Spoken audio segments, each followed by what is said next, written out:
புதுச்சேரி, பாண்டிச்சேரி, பாண்டி இது நமக்கு தெரிஞ்ச பேரு. ஆனா சரித்திரத்தை கொஞ்சம் புரட்டி பார்த்தா புதுக்கை, புதுக்கா, புதுக்கே, போந்திச்சேரி, வேதபுரி, வேதபுரம், அகத்தீஸ்வரம், சண்முகாபுரம் அப்படின்னு புதுச்சேரியோட ஹிஸ்டரியில பல்வேறு காலகட்டங்கள்ல இந்த பெயர்கள்லாம் வழக்கத்துல இருந்திருக்கு. இயற்கை எழில் கொஞ்சம் நகரம், வீதி அழகு, வரலாற்று சிறப்புமிக்க சுற்றுலா தலங்கள், சுற்றுலா பயணிகள் அதிகம் வந்து போற ஒரு இடம், ஏழைகளின் கோவா அப்படின்னு புதுச்சேரிக்கு பல பெருமைகள் இருக்கு. தமிழ், மலையாளம், தெலுங்கு, ஹிந்தி, இங்கிலீஷ், பிரெஞ்சு அப்படின்னு பல்வேறு மொழிகள் பேசுற மக்கள் பாண்டிச்சேரியில இருக்காங்க. மக்களோட கலாச்சாரம், மரபு, நிறம், மொழி, மதம் அப்படின்னு நிறைய விஷயங்கள் வேறுபட்டாலுமே ஒற்றுமை உணர்வோட அனைவரும் சமம் அப்படின்ற எண்ணத்தோட வாழ்ந்துட்டு வரதுதான் புதுச்சேரிக்கே பெருமை. புதுச்சேரியோட வரலாறு 300 ஆண்டு காலம். 1670களில் பிரெஞ்சுக்காரங்க புதுச்சேரிக்கு வராங்க. கிராமமா இருந்த புதுச்சேரி பிரெஞ்சுக்காரங்க வியாபாரத்துக்காக நகரமா மாறிச்சு. 4th செஞ்சுரியில பாண்டிச்சேரியை பல்லவர்கள் ரூல் பண்ணாங்க. அதுக்கப்புறம் பல்லவாஸ் கிட்ட இருந்து கைப்பற்றி 10th செஞ்சுரியில சோழர்கள் பாண்டிச்சேரி ஆண்டு வந்தாங்க. அதை தொடர்ந்து 13ஆம் நூற்றாண்டுல பாண்டிய மன்னர்கள் பாண்டிச்சேரியை ரூல் பண்ணாங்க. 16ஆம் நூற்றாண்டுல போர்ச்சுகீஸ் பாண்டியில கால் பதிக்கிறாங்க. இப்படி மாறி மாறி ஆட்சி அமைச்சிட்டு வந்த பாண்டிச்சேரியை ஃபைனலா 1816ல இருந்து 1954 வருஷம் வரைக்கும், அதாவது 138 வருஷம் பாண்டிச்சேரியை பிரெஞ்சுக்காரங்க ரூல் பண்றாங்க. 1954 வருஷம் பிரெஞ்சு கிட்ட இருந்து சுதந்திரம் கிடைச்சது நம்ம பாண்டிச்சேரிக்கு. இந்தியாக்கு என்னதான் 1947 சுதந்திரம் கிடைச்சிருந்தாலும் 1954 வருஷம் நவம்பர் 1ஆம் தேதி தான் யூனியன் பிரதேசமான பாண்டிச்சேரிக்கு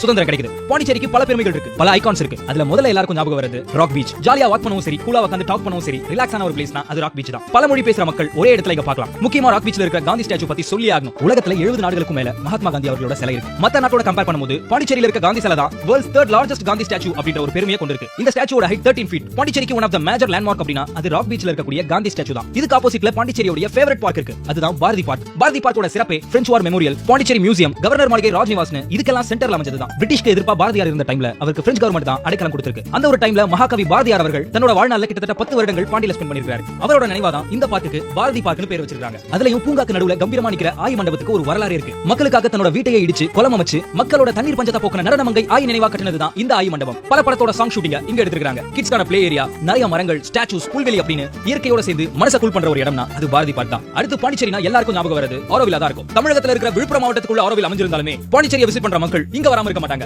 மாத்திரை மந்திர், அதாவது அன்னையாலயம் பார்க்க குளோப் மாதிரி அவ்வளவு அழகா இருக்கும். இத மையமா வச்சு தான் ஆரோவில் நகரம் அமைக்கப்பட்டது. உலகத்துல இருக்கக்கூடிய 124 நாடுகள்ல இருந்து மண் கொண்டு வரப்பட்டு ஆரோவில் அமைக்கப்படுது. பல்வேறு மொழி பேசுற மக்கள் இங்க வந்து போவாங்க. மனித ஒற்றுமையை உணர்த்துவதற்காகவும் அனைவரும் சமம் அப்படின்ற எண்ணத்தை நமக்குள்ள விதைக்கிறதுக்காகவும் தான் ஆரோவில் உருவாக்கப்பட்டது. அங்க போயிட்டு வந்தோம் அப்படினாலே மனசு நிம்மதியா இருக்கும். இடம் பார்க்க அவ்வளவு அழகா இருக்கும். அடுத்து பாண்டிச்சேரினா எல்லாருக்குமே ஞாபகம் வருது French colony, white town. Photo shoot பண்ண பக்காவான பிளேஸ்னா அது ஒயிட் டவுன் தான். அங்க இருக்கக்கூடிய பில்டிங்ஸ், ஸ்ட்ரீட்ஸ்லாம் பார்க்க அவ்வளவு நீட்டா கலர்ஃபுல்லா இருக்கும். விண்டேஜ் ஸ்டைல்ல யூனிக்கான பில்டிங்ஸ்லாம் இருக்கிறது தான் ஒயிட் டவுனோட ஸ்பெஷல். நிறைய படத்தோட ஷூட்டிங் ஒயிட் டவுன்ல எடுத்துக்காங்க. நானும் ரவிதான்ல ஆரம்பிச்சு அயோக்கியா, அயன், மாஸ், மாநாடு, ஈரம், ஓகே ஓகே, பையா, அநேகன், ரீசெண்டா வந்த விக்ரம், ரிலீஸ் ஆக போற பொன்னியின் செல்வன் வரைக்கும் எக்கச்சக்க படத்தினுடைய ஷூட்டிங் நம்ம பாண்டியில தான் எடுக்கப்பட்டிருக்கு. கூடவே பல ஸ்டேட்ஸ்ல இருந்து வர மக்களும் வீக்கெண்ட் ஆனா இங்க தான் வந்து போட்டோ ஷூட் பண்ணுவாங்க. முக்கியமா ஸ்கூபா டைவிங்னா நிறைய பேருக்கு ஞாபகம் வருது அந்தமான், கோவா, மால்தீவ்ஸ் தான். ஆனா நம்ம பாண்டியிலும் ஸ்கூபா டைவிங் இருக்கு. கடலுக்கு அடியில கலர்ஃபுல்லான ஃபிஷஸ்க்கு நடுவுல ஸ்விம் பண்ற அந்த ஒரு எக்ஸ்பீரியன்ஸ் வேணும் அப்படினா பாண்டிச்சேரிக்கு வாங்க. ப்ராப்பர் ட்ரைனிங்கோட உங்களுக்கு ஸ்கூபா டைவிங் சொல்லி தருவாங்க. ஸ்கூபா டைவிங் உங்க லைஃப்ல ஒரு மறக்க முடியாத அனுபவமா இருக்கும். அதை தொடர்ந்து பாண்டிச்சேரியில நிறைய பீச்சஸ் இருந்தாலுமே சில் பண்ண சமையான ஒரு பீச்னா அது பாரடைஸ் பீச் தான். பாண்டி டு கடலூர் போற வழியில தான் சுனாம்பர் போட் ஹவுஸ் இருக்கு. பாண்டிச்சேரிக்கு வரவங்க கண்டிப்பா இங்க வராம போக மாட்டாங்க. பாரடைஸ் பீச் ரீச் பண்ண நிறைய டிஃபரெண்டான போட்ஸ் போட் ஹவுஸ்ல இருக்கு. உங்களுக்கு பிடிச்ச போட்ல ஏறி நீங்க டிராவல் பண்ணீங்க அப்படினா 15 மினிட்ஸ்ல நீங்க பாரடைஸ் பீச் ரீச் பண்ணிடலாம். பீச் பார்க்க அவ்வளவு க்ளீனா நீட்டா இருக்கும். பீச்லயே சில ஹோட்டல்ஸும் ரிலாக்ஸ் பண்ண பிளேசஸும் இருக்கு. ஃபேமிலியோட வீக்கெண்ட்ல என்ஜாய் பண்ண பெஸ்ட் பிளேஸ்னா அது பாரடைஸ் பீச் தான். இது மட்டும் இல்லாம வரலாற்று பொக்கிஷமா இருக்க பாண்டிச்சேரி மியூசியம், அந்த காலத்துல வாழ்ந்த சோழர்கள், பல்லவர்கள், நாயக்கர் கால சிற்பங்கள் ஆரம்பிச்சு பழங்காலத்து சிலைகள், அரிக்கமேடு அகழ்வாராய்ச்சியில் எடுக்கப்பட்ட ரோமானிய பானை ஓடுகள், சங்கு வளையல்கள், சுடுமணல் காதணிகள், 18ஆம் நூற்றாண்டுல உபயோகப்படுத்தப்பட்ட கெனான் பால்ஸ்னு சொல்லப்படக்கூடிய பீரங்கி பந்துகள்னு காண கிடைக்காத பல பொருட்களை பார்க்கவே பல ஸ்டேட்ஸ்ல இருந்து மக்கள் ஆர்வமா வருவாங்க. முக்கியமா பிரெஞ்சு நாணயங்கள், உலக நாணயங்கள், ரோமானியர்களோட வாணிபம் மேற்கொண்ட ஆதாரத்திற்கான நாணயங்கள்னு வரலாற்று பொக்கிஷங்களை பாண்டிச்சேரி மியூசியம்ல நீங்க பார்க்கலாம். முதலாம் உலக போர்ல உயிர் தியாகம் செய்த பிரெஞ்சு இந்திய வீரர்களுக்கு அஞ்சலி செலுத்துற விதமா